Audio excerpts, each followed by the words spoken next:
Welcome to Pop Culture Legends, a mini-series from Digital Dissection, a nerd podcast.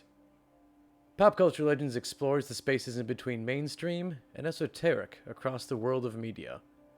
There's a lot to unbox across video games, movies, TV, and comic books. We hope you enjoy the spaces in between those spaces. Today's legend explores Indiana Jones's fictional fight against the Nazis and the real-life influences behind their obsession with ancient relics and the supernatural. While the Lucasfilm series may seem like creative fiction, several plot lines from the films are rooted in actual movements throughout Germany in the 19th and early 20th centuries. Join us as we combine history and film and how they meet in the middle.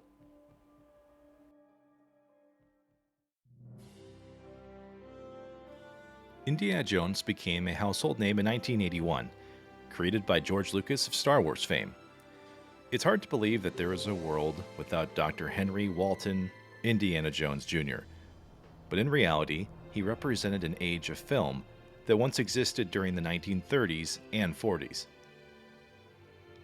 The films that Lucas drew inspiration from were referred to as serials, films that would play at a movie theater for a week and require moviegoers to return each week to a new film that resolved the previous one. The content of these films explored science fiction, spy games, and particularly jungle-themed adventures. While some elements of these films have aged out, like a damsel in distress for example, or comically ridiculous supervillains, the Indiana Jones series pays homage to them without being too cringeworthy. George Lucas had originally crafted Indiana Jones as a means to clear his head from the overwhelming success of Star Wars. The original idea was named The Adventures of Indiana Smith, and after running into Steven Spielberg while on vacation, Lucas decided to bring the idea to his fellow filmmaker. Spielberg was not only 100% behind the idea, but likened the film to being a James Bond film without the hardware.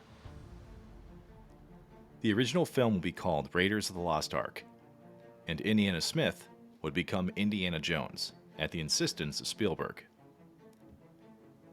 Indiana Jones would become a college history professor, embroiled in a globe-trotting race against time to stop the Nazis from obtaining the Ark of the Covenant, a relic of the Israelites that contained the 2 stone tablets that Moses was given containing the 10 Commandments.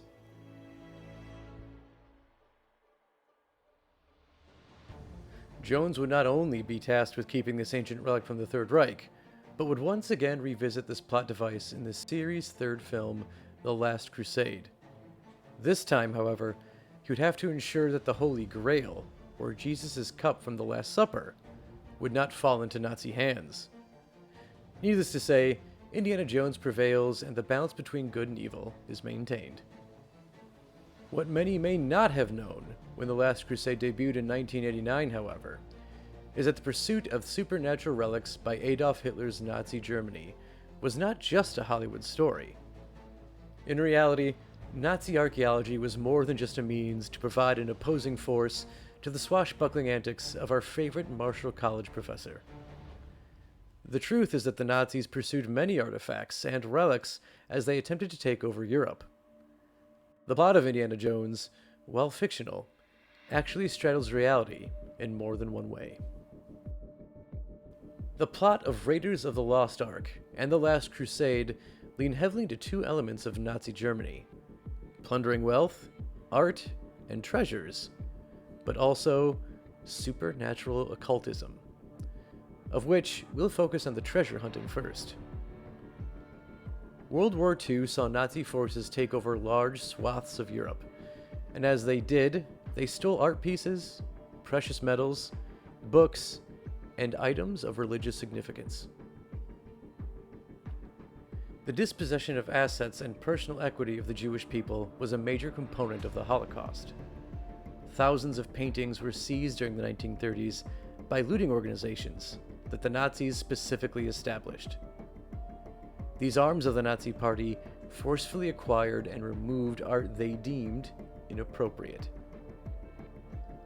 The Last Crusade specifically references instances of these acts, as Nazi forces are stationed in the fictional castle Brunwald, a location hosting many art pieces and tapestries taken by the Nazi Party in Austria.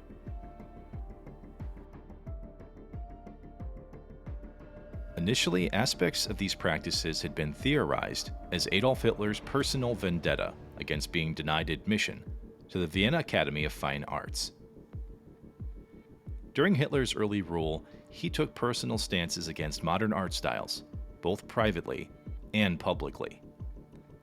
This meant attacking the specific foundations that would be popularized by Pablo Picasso, Gino Severini, and Marcel Duchamp as a few examples.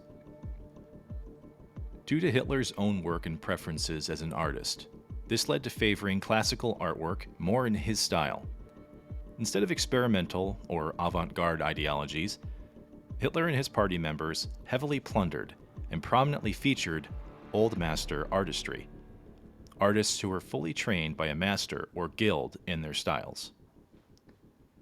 While this method of plundering wealth from European citizens is truly important, numerous organizations were formed in a counter-movement to recover stolen art pieces and personal property.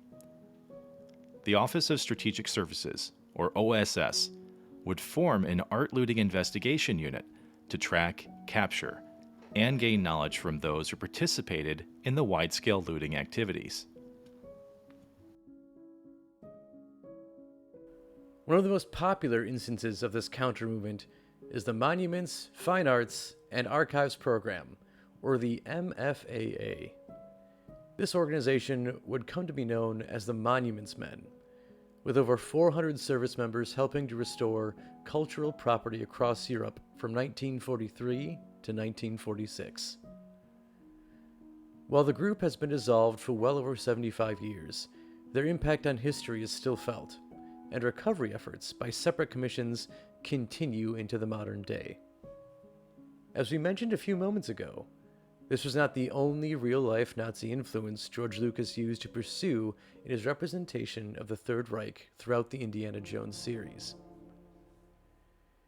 In many fictional stories about World War II, and Nazi Germany in particular, a popular trope is that the party's officials were infatuated with the supernatural, or occultism. If you're a fan of pop culture, you've likely seen some depiction of the Nazis in magic, demonic influences, or belief in superhumans. These ideas have lived within the video game series Wolfenstein, and the long-running comic Hellboy, and many books on the topic. Just like any compelling fictional works, sometimes we end up with a mix of incredible imagination, but also truthful events mixed in. Oddly enough, the Nazi infatuation with the occult lives in this space.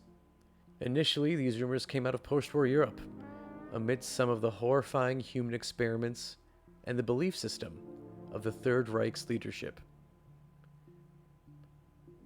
The communication systems of the world in the 1940s and immediate decades was, admittedly, quite a bit different, as news moved much slower. But these were truly horrifying and unprecedented times in human history.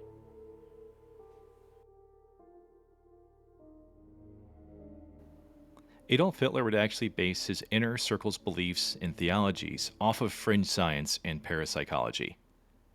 During this time in human history, writer Guido von List had written several articles and texts on the origins of Germans. This conversation led to a larger narrative of Aryan-based lineages, or those who were ancestors of a quote-unquote master race. Shortly after World War I, a group was founded in Munich called the Thule Society, an organization that focused on pure-blood citizens and Aryan nation beliefs. Its members were required to sign documents ensuring their blood declarations, that they were not of Jewish descendants. The mythology of the group involved superhumans having lived on the Earth in the relative area of where Scandinavia is now located. Historians have long disavowed any of the practices that Thule members preached, as there has been no evidence to prove either the existence of Thule itself as a landmass or any Aryan race. The Thule Society, however, would find itself eventually integrated with the DAP, or German Workers' Party, the eventual platform for the National Socialist German Workers' Party, or Nazis. While it has been disputed that Hitler was ever a Thule Society member, the fact remains that the beliefs of isolationism and nationalist rhetoric lived within every aspect of both the Thule members and Hitler's Workers' Party. Regardless of the connection, Hitler maintained an interest in the origin of where Germans came from, leading to possible connections to the lost city of Atlantis, King Arthur's sword, Thor's hammer, and of course, the Holy Grail. These research efforts were all under a formal branch of the Nazi establishment, called the Ahnenerbe. If by now you aren't bought into the fact that nationalism is a truly dangerous concept if left unchecked, the Ahnenerbe's research convinced Hitler to invade specific areas of Europe to advance their race theory mechanics. This led to secretive missions to discover the lost race of superhumans influencing history, as Nazi scientists explored Antarctica, Tibet, and any location with rumors that they thought might advance their theories. Needless to say, the Ahnenerbe would heavily influence George Lucas's depiction of the Nazis' pursuits of humanity's lost relics. The truth behind his films being that if Nazis could obtain powerful relics in their quest for world domination, it would also help prove their part in being a master race. Once again, an example of fiction being far more true than many of us would have ever thought.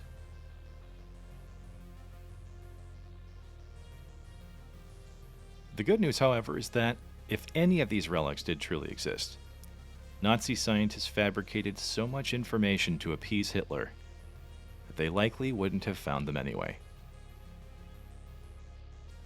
And with that, we hope you've enjoyed this episode of Pop Culture Legends, a digital dissection miniseries. Be on the lookout for future episodes as we explore the relative unknown, as some of pop culture stories lie just outside mainstream periphery. If you like this short story, why not like, subscribe, and comment as part of the digital dissection community? Follow us on Facebook, Twitter, Instagram, as well as our dynamic content on YouTube. Tell us what you think. We'd love to hear from you at digitaldissectionpodcast@gmail.com. And until next time, keep on dissecting. And also, don't ever allow Nazis to happen again.